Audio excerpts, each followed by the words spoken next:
Happy Easter week, or week after Easter, or whatever we are.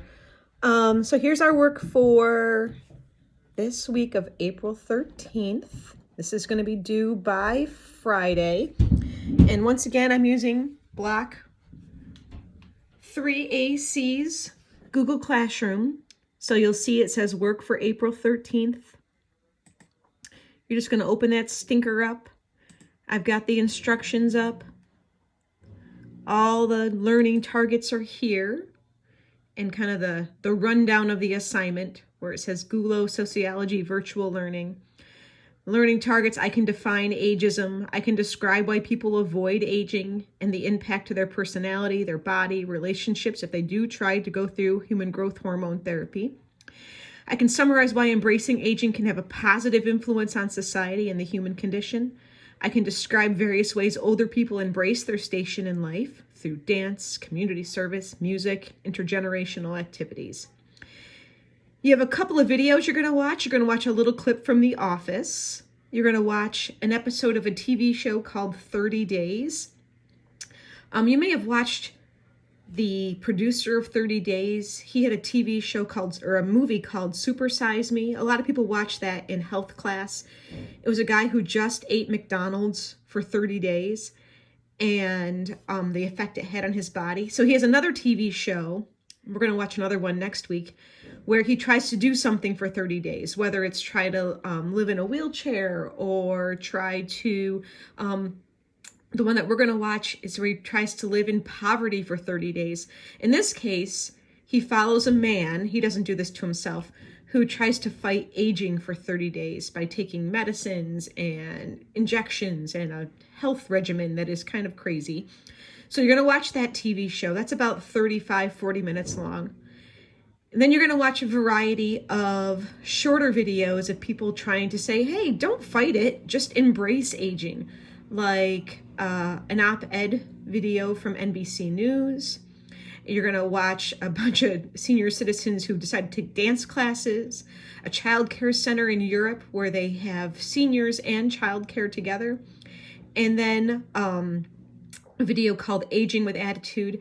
And then my very favorite movie that we watch in sociology is called Young at Heart. Obviously, we can't watch that together this year.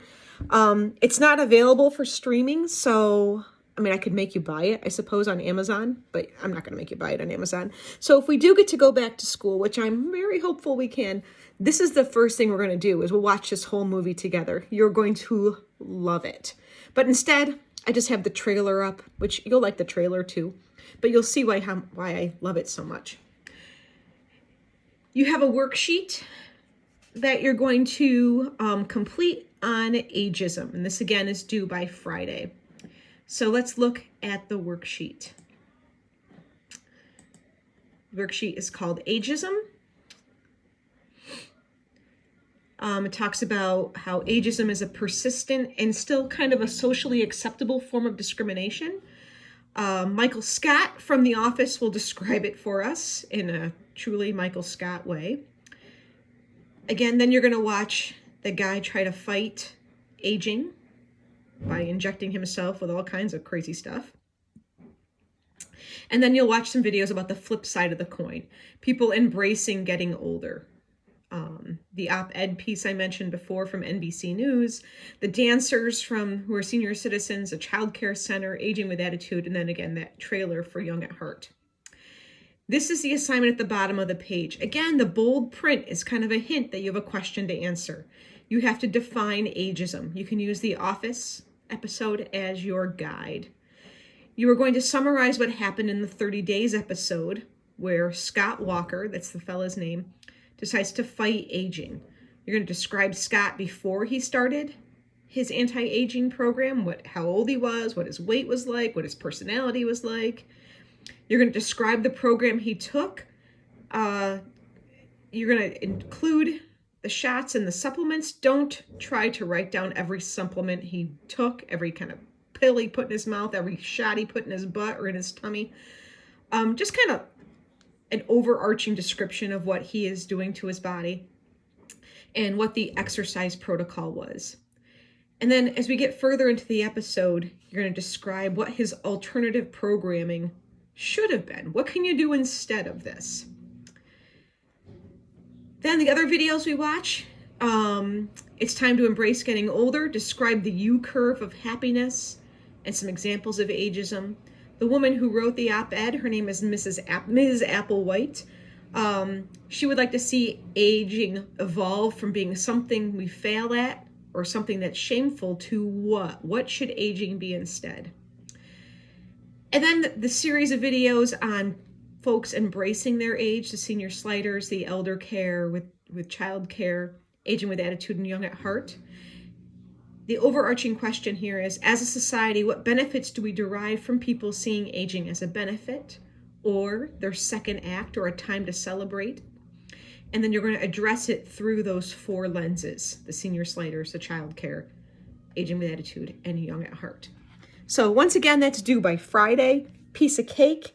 I think you'll really enjoy watching what an idiot that Scott Walker guy is and how jerky he becomes for his wife. There is a little bit of talk about his fertility.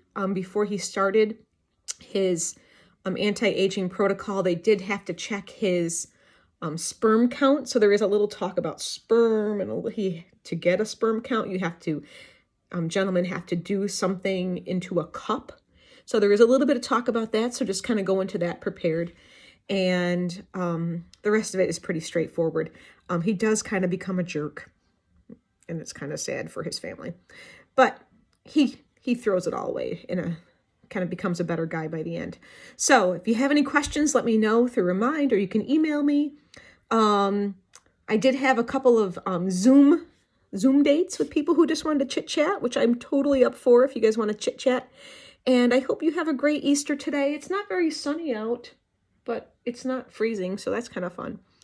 And I will see you soon, I hope. Be well.